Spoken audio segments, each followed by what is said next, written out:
Good morning students, कैसे हो सब लोग? सब अच्छे होंगे। चलिए, आज का जो हमारा चैप्टर है मैक्रो इकोनॉमिक्स का, वो है सबसे लास्ट वाला चैप्टर, बैलेंस ऑफ पेमेंट्स। ठीक है, चैप्टर का नाम क्या है बेटे? Balance of payments.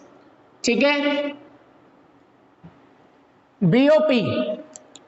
तो सबसे पहले तो इसकी डेफिनेशन समझेंगे कि ये बैलेंस ऑफ पेमेंट्स होता क्या है। ठीक है ना? तो अगर किसी को वॉल्यूम कम आ रहा हो या वीडियो में कोई दिक्कत हो तो बता देना बेटे। तो कहने का मतलब ये है कि सबसे पहली बात की बैलेंस ऑफ पेमेंट होता क्या है। देखो बेटा, आप सबको पता है कि इंडिया हर देश के साथ व्यापार करता है, दुनिया के लगभग हर देश के साथ व्यापार करता है, चाहे वो अमेरिका हो, चाहे वो रशिया हो, चाहे पाकिस्तान हो, चाहे चाइना हो, चाहे भूटान हो, चाहे बांग्लादेश हो, चाहे म्यांमार हो, चाहे श्रीलंका हो। तो बेटे दुनिया के लगभग हर देश के साथ व्यापार करता है, चीजें खरीदता भी है, चीजें बेचता भी है। तो क्या ये पूरी चीजें कहीं पर रिकॉर्ड होती हैं? हाँ बेटा, ये सारी चीजें कहीं ना कहीं पर रिकॉर्ड जरूर होती हैं, और उसी रिकॉर्डिंग स्टेटमेंट को, उसी रिकॉर्ड करने वाली जगह को ही हम, या उस रिकॉर्डिंग जो भी प्रक्रिया होती है, उस पूरी प्रोसेस को हम बैलेंस ऑफ पेमेंट्स में रखते हैं।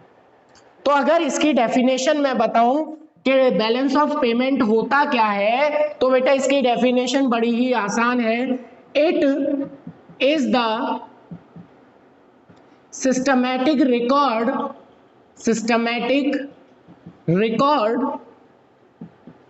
ऑफ ऑल इकोनॉमिक या फाइनेंशियल कह सकते हो, all economic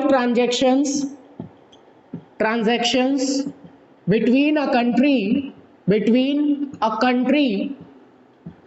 and rest of the world बेटा एक दुनिया मतलब एक कंट्री और बाकी की दुनिया के बीच में जो भी बेटा फाइनेंशियल या इकोनॉमिक ट्रांजैक्शंस होते हैं, चाहे वो बोरोइंग हो, चाहे वो बेटा आप लोगों का डोनेशन हो, चाहे गुड्स खरीदना हो, चाहे सर्विस खरीदना हो, चाहे बेटा बिल्डिंग खरीदना हो, लैंड खरीदना हो, मतलब एक देश और दूसरे देश के बीच में पैसे का जो भी लेन देन होगा, वो जहां पर रिकॉर्ड किया जाता है, उसी रिकॉर्डिंग स्टेटमेंट को हम बैलेंस ऑफ पेमेंट्स कहते हैं। तो बेटा एक चीज मैं आपको बताऊं, पेमेंट में एक्सपोर्ट रिकॉर्ड होता है एक तरफ और इंपोर्ट रिकॉर्ड होता है एक तरफ। यही तो मतलब हुआ इसका। हाँ बेटा सही बात है कि एक्सपोर्ट और इंपोर्ट को रिकॉर्ड करते हैं हम। अच्छा, एक्सपोर्ट जब हम करते हैं तो बेटे इनफ्लो होता है फॉरेन कैपिटल का। क्या होता है? इनफ्लो। किसका? फॉरेन कैपिटल का, यानी कि विदेशी मुद्रा का। बाहर की करेंसी हमें मिलती है। जब भी हम एक्सपोर्ट करेंगे तो बाहर की करेंसी हमें मिलेगी ना भाई। तुम कोई सामान बेच रहे हो तो उनसे डॉलर लोगे। तो कहने का मतलब क्या हुआ, जब भी आप एक्सपोर्ट करोगे इनफ्लो होगा फॉरेन कैपिटल का, और बेटे जब भी आप किसी चीज का इंपोर्ट करोगे तो पेमेंट करना पड़ेगा, इसलिए बेटा आउटफ्लो होगा ऑफ फॉरेन कैपिटल। तो बेटे कहने का मतलब यह है कि जब भी आपको फॉरेन की कैपिटल मिलेगी वो आपका फायदा है, उसको क्रेडिट साइड लिखेंगे। कौन सी साइड लिखेंगे? Credit side. बेटे समझ रहे हो कि जब भी आपको फॉरेन की कैपिटल मिलेगी, एक्सपोर्ट हो रहा है बेटा, एक्सपोर्ट में पैसा आएगा तो हम उसे क्या करेंगे? क्रेडिट करेंगे, क्योंकि वो इनकम है। और बेटा अगर पैसा जाएगा तो क्योंकि वो हमारा एक्सपेंसेस है। तो ये होता है आपका बीओपी। तो बीओपी में किस तरीके से ट्रांजैक्शंस रिकॉर्ड होते हैं ये भी मैंने आप लोगों को बता दिया बेटे।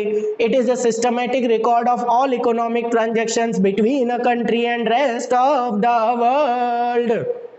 एक्सपोर्ट और इंपोर्ट बेटा, अगर आप एक्सपोर्ट कर रहे हो, यानी कि आप एक्सपोर्ट मत कहो क्योंकि वो केवल गुड्स के लिए यूज होता है, तो आप इनफ्लो जब भी फॉरेन कैपिटल का होगा बेटे तो क्रेडिट करेंगे, और आउटफ्लो जब भी फॉरेन कैपिटल का होगा बेटे तो हम डेबिट करेंगे। ठीक है, चलिए अगला क्वेश्चन, अगले टॉपिक की तरफ बढ़ते हैं। अगला topic exam point of view से भी बहुत ज्यादा इंपॉर्टेंट है बेटे, और वही है जो सबसे ज्यादा इंपॉर्टेंट है। ठीक है, चलिए बात करते हैं अगले टॉपिक की।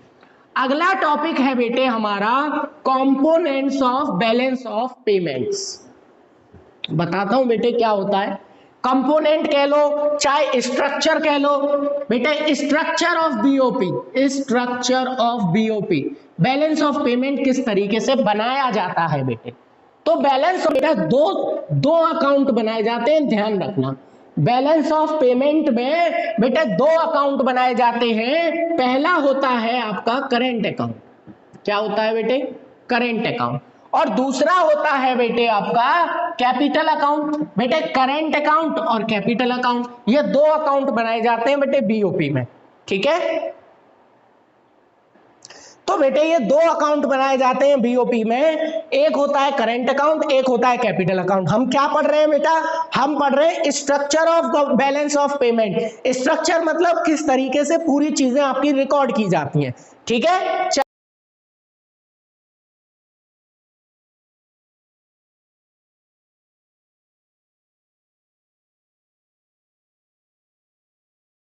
हाँ तो बेटे हम किस बारे में बात कर रहे थे, हम बात कर रहे थे बैलेंस ऑफ पेमेंट के स्ट्रक्चर की।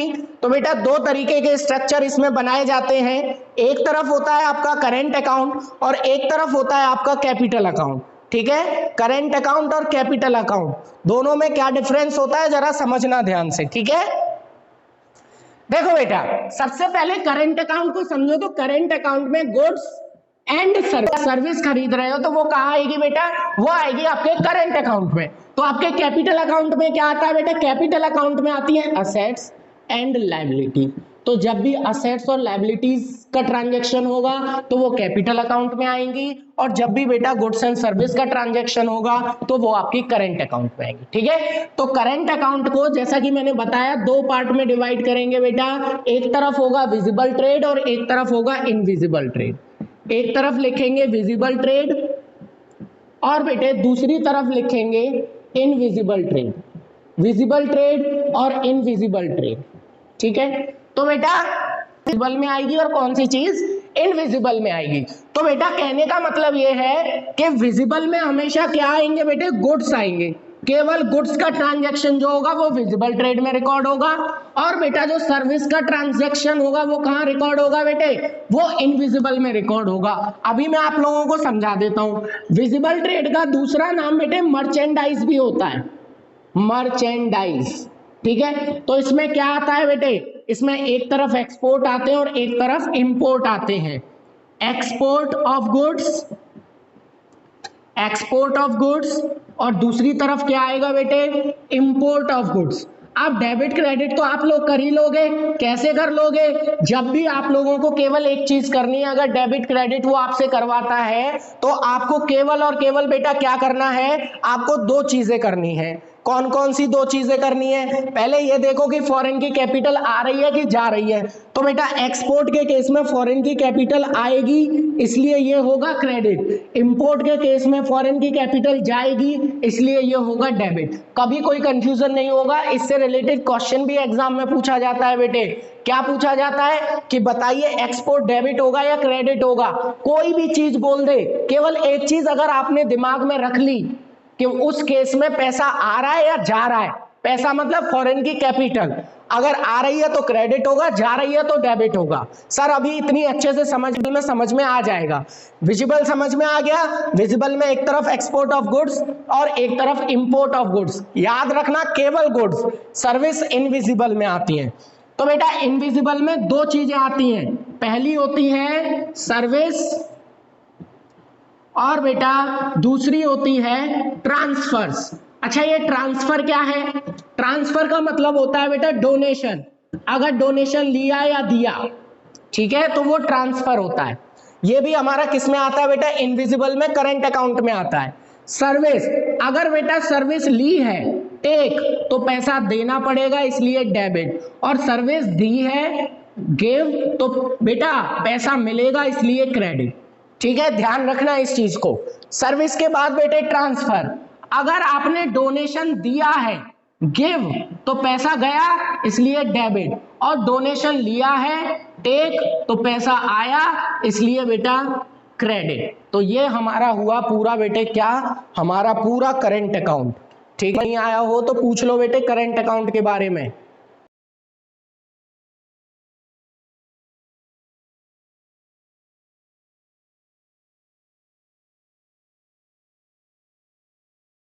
बेटा तो आगे चलते हैं कैपिटल अकाउंट की तरफ।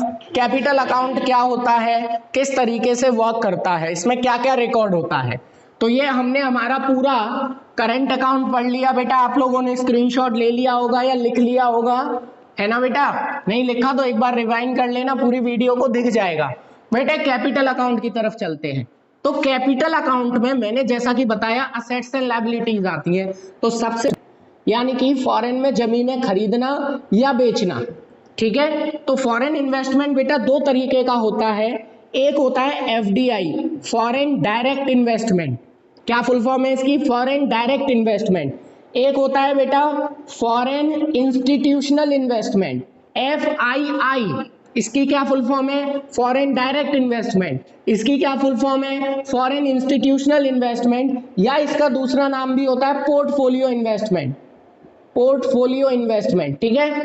तो इन दोनों में डिफरेंस क्या होता है बेटा, जब भी आप लैंड बिल्डिंग या एफडीआई में, ठीक है, अगर आप FII foreign institutional investment share bond debenture, share या डिबेंचर खरीदते बेचते हैं तो वो कहां रिकॉर्ड होता है, एफआईआई में। अब का डेबिट क्रेडिट समझ लो जरा बेटे, अगर उन लोगों ने हमारे यहां किया है यानी कि फ्रॉम एब्रॉड, अगर बाहर से हमारे यहाँ हुआ है तो पैसा आएगा इसलिए क्रेडिट, और हमने बाहर किया है इन्वेस्टमेंट टू एब्रॉड तो बेटा पैसा जाएगा इसलिए डेबिट। ये ध्यान रखना, ये चीज बेटा इंपॉर्टेंट है डेबिट क्रेडिट वाली।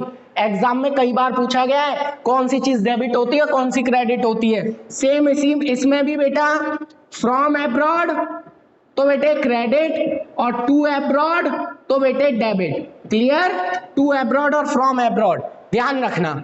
दूसरा आता है बेटे बोरोइंग, बोरोइंग मतलब उधारी। अब बेटे बोरोइंग भी दो तरीके की होती है। कितने तरीके की होती है बेटे बोरोइंग, बोरोइंग भी दो तरीके की होती है। कौन कौन सी सर, तो बेटा पहली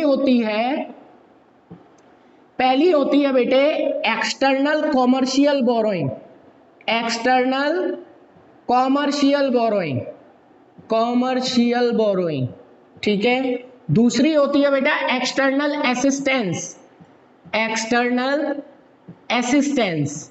तो बेटा इन दोनों में अंतर क्या है, इन दोनों में बिल्कुल वही अंतर है जो आप अगर आप अपने दोस्त से उधार लेते हो और अगर किसी साहूकार से उधार लेते हो तो दोनों में क्या डिफरेंस होता है। दोस्त आपको कम ब्याज पर दे सकता है या बिना ब्याज के दे सकता है, लेकिन साहूकार आपको मार्केट रेट पर देगा।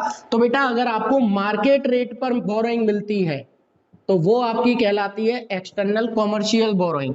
लेकिन अगर आपको कंसेशनल रेट्स पर मिल जाती है, कंसेशनल रेट पर मिलती है तो वो आपकी कहलाती है एक्सटर्नल असिस्टेंस।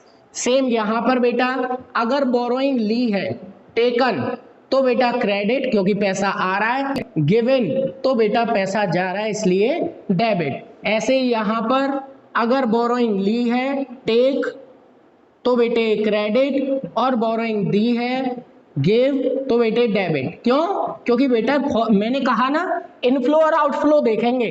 अगर फॉरेन का करेंसी आ रही है, जैसे बोरोइंग लेते हैं तो फॉरेन की करेंसी आती है बेटे और बोरोइंग देते हैं तो जाती है।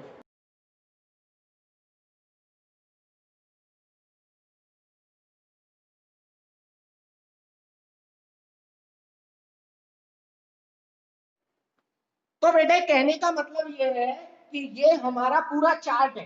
तो बोरोइंग मैंने समझा दी आप लोगों को, external commercial borrowing, external assistance.